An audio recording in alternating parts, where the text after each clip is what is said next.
When the Lotus Evora was introduced to the public in 2009, it represented the British company's first all-new project in 13 years, and the first 2+2, 4-seater since the XL in 1992.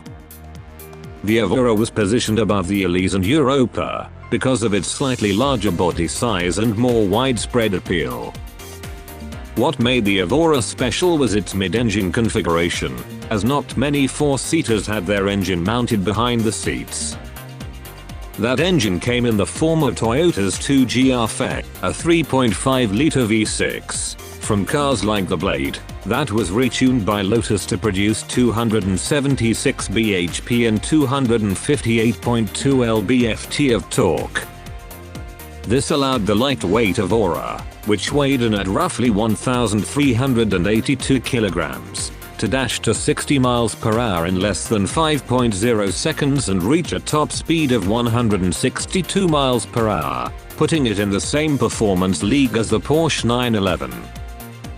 The Evora's body design was uniquely Lotus, highlighted by a long front overhang and short rear deck.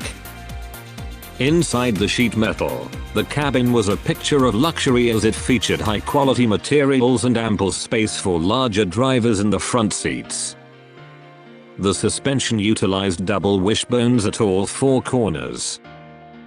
The ventilated discs with AP Racing 4-piston calipers provided plenty of stopping power, which helped make the Evora one of the best handling cars in the world, and one that Colin Chapman would have been proud of.